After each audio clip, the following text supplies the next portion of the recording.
अस्सलाम वालेकुम। वालेकुम सलाम। कहाँ पे गायब थे इतने दिनों से? मैं बस बिजी हूँ यार, वेली थोड़ी हूँ आपकी तरह। सही बात है, सही बात है। मैं बस मसरूफ़ थी। आज जो मैं लेके आई हूँ वो है 3 टॉपिक। फर्स्ट है कि एक ही इंडियन। वीडियो में?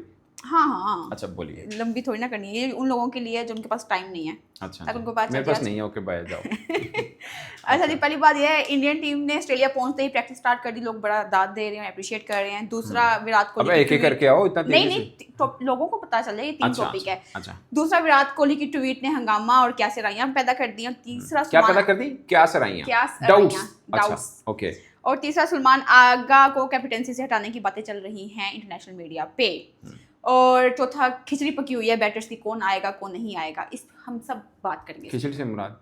खिचड़ी के इस बड़ा आजम आएगा, रिजवान अच्छा आएगा अच्छा, T20 पाकिस्तान, T20 T20 में। पाकिस्तान ओके के लिए। ओके। और नहीं किसकी नहीं, और कौन सी इतने खिचड़ियां टॉपिक, पकेंगी? इतने टॉपिक। इतने टॉपिक नहीं है, इसी में सब कवर हो जाएंगे। तो पहले जी बताएं, इंडियन टीम पहुंचते ही यार प्रैक्टिस। इंडियन टीम पहुंची है, वो 3 घंटे डिले भी उनकी फ्लाइट हुई। तो सुबह कितने बजे पहुंचे? मतलब 3 बजे पहुंचे हैं। और 12 घंटे का रेस्ट किया उन्होंने। उसके बाद ट्रेनिंग की, अगरचे सबने नहीं की, ऑप्शनल ट्रेनिंग सेशन था। अर्शदीप ने की, हर्षित राणा ने की, विराट कोहली और रोहित शर्मा ने की। ऑलमोस्ट 147 डेज़ के बाद दोनों ने नेट शेयर किए। और फिर लोगों ने ये भी बोला, इंडियन मीडिया ने, कि पहले एक पिच पे उसने ट्रेनिंग की, फिर विराट कोहली आए रोहित शर्मा वाली पिच पे, वहाँ खेले। तो ये रूटीन है, ये चलता है कि आप कभी थ्रो डाउन के ऊपर ट्रेनिंग करते हैं, कभी फास्ट बॉलर कभी स्पिनर्स, तो इस तरह मामला चलता है। खैर उनका थ्रो डाउन और फास्ट बॉलर ही था। हर्षित राणा ने खासकर बॉलिंग की दोनों ग्रेट प्लेयर्स को। तो ये मामला हुआ। बट अब नेक्स्ट दिन, यानी जब टीम इंडिया को ऑस्ट्रेलिया में दूसरा दिन हो चुका होगा, तब इनकी भरपूर ट्रेनिंग है। तो ऑस्ट्रेलिया ने भी पूरी ट्रेनिंग की। उनका तो खैर 3 घंटे का सेशन रहा, वो चूँकि वहीं पे थे। तो पर्थ में ये मैच है और संडे को मैच शुरू होगा। उससे पहले 2-3 दिन ही हैं इंडिया के पास पूरी ट्रेनिंग की। तो सेकंड डे जो है, यानी अब जो जुम्मे का दिन है, उस दिन पूरी तरह से ट्रेनिंग होगी इंडिया की। अच्छा, आपको बस तगड़ी टीम फेवरेट ऑस्ट्रेलिया है ना आपकी? यार मुझे लगता है ऑस्ट्रेलिया के अंदर अगरचे अगरचे आप आखिरी 10 साल की परफॉर्मेंस देखें, इंडिया बहुत अच्छा खेला है। लेकिन वनडे के अंदर इंडिया ऑस्ट्रेलिया ने ज़्यादा बेहतर परफॉर्म किया हुआ है इन ऑस्ट्रेलिया, इंडिया के गेस्ट। मगर T20 में हैरानकुन तौर पर इंडिया का पलड़ा भारी है। यानी अगर आखिरी 3 वनडे सीरीज को देखें तो 2 सीरीज जीता है इंडिया, ऑस्ट्रेलिया, और 1 जीता है इंडिया। और आखिर T20 की 3 सीरीज देखें तो 2 जीता है इंडिया और 1 जीता है ऑस्ट्रेलिया। सो ये है। बट मुझे लगता है वनडे टफ कॉम्बिनेशन, मजेदार। इस साल की सबसे खूबसूरत बायलैटरल सीरीज है ये वाली। Okay okay. और विराट कोहली की ट्वीट ने जो आग लगाई हुई है। यार विराट कोहली ने ना एक बड़ा एक जबरदस्त उसने ये किया कि उसने एक प्रमोशन करनी थी अपने ही प्रोडक्ट की। तो उससे बेस्ट टाइम नहीं था। उसने एक टीजर छोड़ा तो लोगों ने अच्छी खासी डिस्कशन शुरू हो गई कि जनाब विराट कोहली ने ऐलान कर दिया वर्ल्ड कप 2027 तक मैं ही हूँ। वो ना भी करे तो उसकी मर्जी है, अगर वो खेलना चाहेगा तो वो खेलेगा। तो वो उसमें कोई वो नहीं है। बट उसने बेसिकली एक टीजर छोड़ा, फिर 3-4 घंटे के बाद उसने असल चीज के ऊपर बातचीत की। तो वो वाला मामला हुआ। सो ये है। यानी तीर आप निशाने अपनी पे बेटी लगा को है। संभाल लो, बाद में मेरे साथ तीर कर तीर लेना। निशाने पर लगा है। Okay okay, I give you सीजर, वेट। ओके, यानी विराट कोहली जो तीर छोड़ा था निशाने पे लगा है।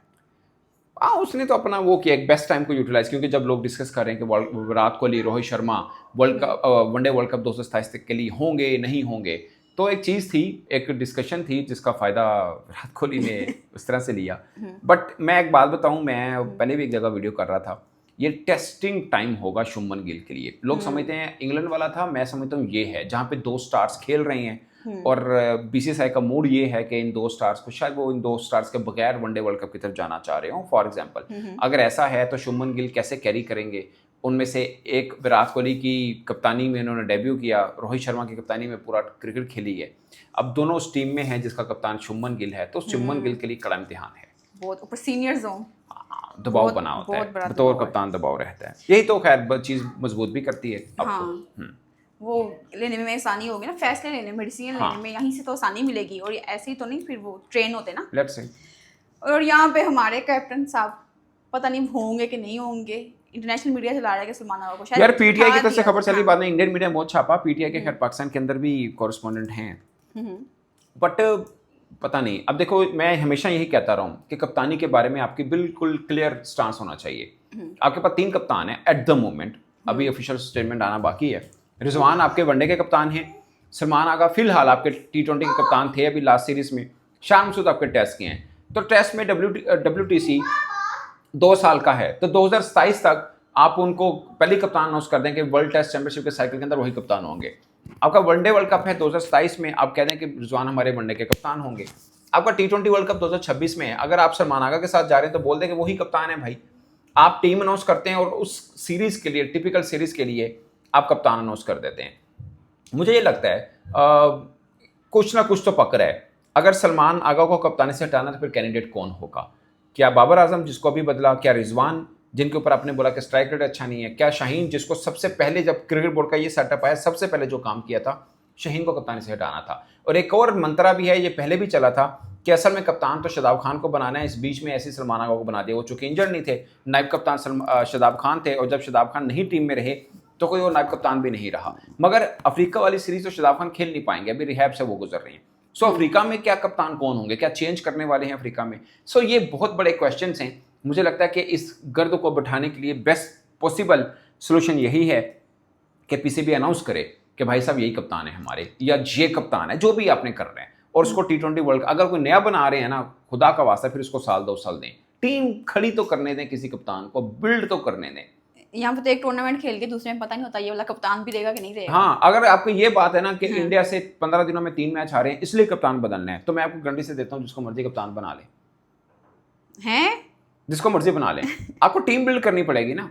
हाँ, कप्तान से क्या होगा, पूरी हाँ, टीम थोड़ा पे बहुत वर्क करना रिजल्ट के चाहिए। मार्जिन में फर्क आ सकता है। बाकी इंडिया तगड़ी टीम है, उसमें सलमान आगा खुद अच्छी बैटिंग नहीं की, वो बातें सही हैं, बट मुझे लगता है कि एक टीम है ही तगड़ी आपसे, और उन्होंने प्रोसेस देखे ना। आप 2027 वनडे वर्ल्ड कप का कप्तान कौन है उनका क्लियर है, आपका कौन है पता ही नहीं है। फिर जब वर्ल्ड कप सर पे पहुंचेगा फिर कहेंगे जी वो टीम हमसे मजबूत है। एक प्रोसेस के तहत उनको 10-15 साल लगे हैं जहां पहुंचने में।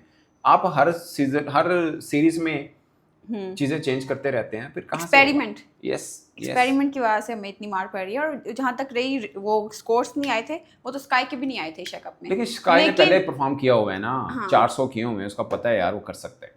लेकिन मैं उसके एज अ कैप्टेंसी की बात कर रही थी कि एज अ कप्तान तो उसने भी कोई अच्छा नहीं, कप्तान एज अ कैप्टेंसी तो उसने अच्छी की है। हाँ, वो यही मैं कहने लगी थी। लेकिन मुझे नहीं लगता कि सलमान आगा ने, सलमान आगा से एक गलती हुई है जो मुझे फील हुआ। हाँ, चेहरा थोड़ा सा उतरा था, वो नहीं उतरा होना चाहिए। कप्तान तो हारे जीते समथिंग एल्स, रन नहीं आ रहे तब भी कोई मसला नहीं, लेकिन चढ़ के तो रहे ना, नजर आए यार ही इज द कैप्टन, वो चीज थोड़ी सी कमी। उनके बुरे नहीं थे, मतलब एज अ लीडर मुझे लगता है कि नहीं, वो नहीं सूट करते। तो फिर कोई फैसला करे ना, फैसला करें और साल 2 साल का टाइम दें। बिल्ड करता होता है कप्तान, कोई भी दुनिया में ऐसा नहीं हो सकता जो 4 महीने पहले आपको टीम बना के दे दे। अपने वर्ल्ड कप 2024 भी ऐसा को आया, अब 26 आ रहा है, वो भी ऐसा कर लें, फिर क्या नहीं, अनाउंस नहीं हम कर सकते ना, इसकी भी वजह है क्योंकि जो लोग ऊपर अफसर हैं उनको भी नहीं पता कितनी देर तक बैठे हुए हैं। इस वजह से वो कहते हैं हम एक्सपेरिमेंट करते हैं जितने हम कर सकते हैं, उन्हें फ्यूचर तक थोड़ी जाना है। उन्होंने कहा बस अभी मजे ले लो जितने ले सकते हैं।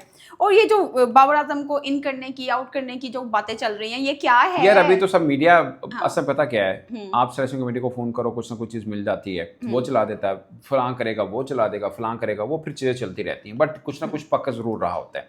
अब बाबर आजम के ऊपर आपको पता है जब एशिया कप खत्म हुआ फौरन चीज चली, हारिस रऊफ नहीं होंगे, हुसैन तलत नहीं होंगे, सैम अयूब नहीं होंगे, लोग हुआ चलो जी क्रिकेट बोर्ड कुछ सोच रहा है। हाँ। फिर तीनों अब कैंप में है, जो कैंप लगा हुआ T20 का, अगर टीम ना सोना बाकी है, कैंप में तो है वो, कैंप में तो है, ठीक है ना। तो सवाल ये है, बाबर आजम अगर आएंगे तो फिर ऊपर खेलेंगे, मैक्सिमम नीचे वन डाउन पोजीशन है उनकी। अगर आपने ऐसा करना है तो फिर सैम अयूब को टीम से निकालना पड़ेगा, ठीक है। और मुझे लगता है कि बाबर आजम से ज़्यादा चांस शायद रिजवान का है, क्योंकि रिजवान कीपर हैं तो कीपर वाला एक एरिया ज़रूर बाकी है, मगर फिर भी रिजवान कहाँ खेलेंगे ये भी एक सवाल है। और अगर बाबर रिजवान दोनों आते हैं फिर आपको देखो उनको प्लेइंग 11 में डालना पड़ेगा ना, बाहर बेंच पे नहीं बिठा सकते। तो प्लेइंग 11 डालने के लिए किसी को तो निकालना पड़ेगा, किसको निकाल रहे हैं? ये इतनी खिचड़ी है ना जो पकी हुई है। सिंपल है यार, आपके पास 6 ओपनर हैं, आप 3 रख सकते हैं टीम में, तो डिसाइड कर लो यार 3 अच्छे कौन से, वो रखिए, बाकी जो भले अच्छे हैं बुरे हैं उनको बाहर बिठाइए। उनको नीचे शिफ्ट ना करें कि हम चौथे नंबर पे खिलाने या 5 हैं, ऐसा ना करें। जिसकी जो नंबर बनता है उसको वहीं पे खिलाइए, फिर जो बाहर बैठना पड़े जिसको वो बैठे, कोई प्रॉब्लम नहीं है। तो पहले यही मसला था ना कि स्ट्राइक रेट बेहतर नहीं है, रन्स नहीं आ रहे हैं, क्योंकि हालांकि वो उसी नंबर पे खेल रहे थे। अब ये समझ में आ रहा कि यार जो नए लड़के दूसरे रखे हैं उनकी टेक्निक अच्छी नहीं है, वो कंडीशन में कॉप अप नहीं कर पाते। तो मैं ये कहूँगा दुबई की कंडीशन इतनी टफ नहीं है जितनी टफ आपको श्रीलंका में मिलेगी, वहाँ पे तो सीम भी मिलेगा और टर्न भी मिलेगा। सो देखना है। शाहीन शाह अफरीदी का क्या कह रहे हैं, क्या वो नहीं होगा? शाहीन अफरीदी को भी चल रहा है, प्लान बना रहे हैं कि उसको T20 में रेस्ट करा दें, उसको वनडे में रेस्ट करा दें, वनडे में रेस्ट करवाएं, वनडे वर्ल्ड कप 2027 है, वनडे में कराएं, T20 का मेन बॉलर है, ये कम से कम एक आधा मैच जरूर खिलवाएं उसको। सो ये है, मेरा ख्याल था तो टेस्ट में भी नहीं खिलाना चाहिए था, टेस्ट में भी रेस्ट कराना चाहिए था। हमारे पास इतने बैटर्स हैं माशाल्लाह से, कार्ड कट की सबकी सिफर है। सिफर तो नहीं कह सकते आप, सिफर साबला फरहान अच्छा खेले ना यार, ऐसा तो मत उनका करो। वो क्या है स्ट्राइक रेट? हाँ स्ट्राइक रेट थोड़ा स्ट्राइक रेट कॉम्प्रोमाइज तो हुआ। किसी का भी नहीं अच्छा। हाँ ये बात कह सकते हो आप, लेकिन टाइम तो देना पड़ेगा ना। तो बैटर्स ऐसे पहचान जाते हैं अपने स्ट्राइक रेट से। इससे ज़्यादा शहनशाह अफरीदी, इनका स्ट्राइक रेट कितना अच्छा है। हाँ बैटिंग अच्छी की, 15 की एवरेज है उसकी, तो उसने तो कई बार कहा मैं ऑलराउंडर हूँ, मुझे ऑलराउंडर कंसीडर करो। उसे कंसीडर भी करना चाहिए, जैसे उसने मैच भी जितवाया। Thank you so much for your time, bye bye.